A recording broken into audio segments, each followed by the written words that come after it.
La tech, entre les lignes. Salut Louis. Alors, un auteur célèbre et un sujet brûlant aujourd'hui. T'as pas peur de faire un peu dans le mainstream ?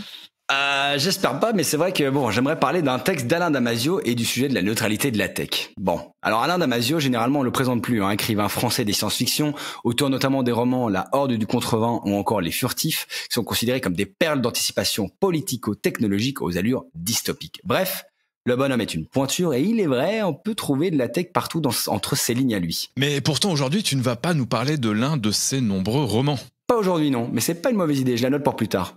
Aujourd'hui, je voudrais vous parler d'un extrait de son dernier livre, Vallée du Silicium, paru un peu plus tôt cette année, et qui est un recueil de chroniques en fait, un peu en mode récit de voyage après avoir passé quelques semaines ou quelques mois dans la Silicon Valley. Ah bah oui, Vallée du Silicium, Silicon Valley, c'est bon, je fais le lien. Et donc, dans tout ça, la neutralité de la tech ? C'est ça, en fait c'est quelque chose dont on parle assez souvent quand même. La tech n'est pas neutre, on l'a dit plein de fois chez Trench Tech.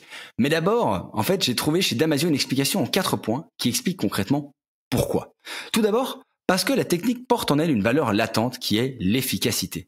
Le fait que ce soit cette valeur-là et pas une autre va évidemment influencer tous les développements technologiques futurs. Mais cette valeur, vous vous en doutez, elle n'est pas neutre. Une valeur ne l'est jamais par définition. Ensuite, Damasio rappelle le cycle de développement de la tech et en amont duquel on retrouve les financements. Les crédits de recherche ou le capital risque investi seront alloués en fonction des présentations des projets. Choisir de mettre son argent dans telle ou telle direction, c'est massivement influencer une certaine présélection des découvertes. Et l'auteur de Cité Deleuze, la machine reste donc toujours sociale avant d'être technique. Ah, là tu nous parles. C'est vrai qu'on rappelle régulièrement dans ce podcast à quel point la tech est politique. Je savais que ça te parlerait. L'auteur ajoute, 3e point, que la technologie induit une multitude d'effets imprévisibles, ou au moins difficiles à anticiper. Donc clamer que la tech est neutre, c'est un peu se targuer de pouvoir prévoir tous les effets à venir. Damasio donne l'exemple de la géolocalisation par portable, qui n'était pas prévue à l'époque. Et on peut compléter en parlant de la polarisation de l'opinion publique qui n'était pas, je pense, dans le cahier des charges de Zuckerberg quand il a créé Facebook.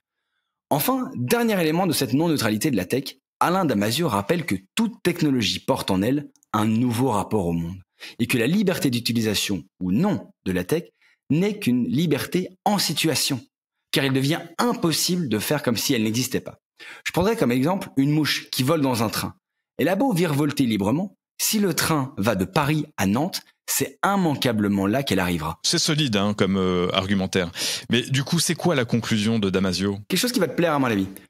Je cite: à cette quadruple aune, croire encore à la neutralité des technologies qu'on nous propose n'est même plus de la naïveté.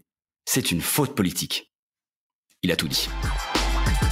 French Tech, esprit critique pour tech éthique.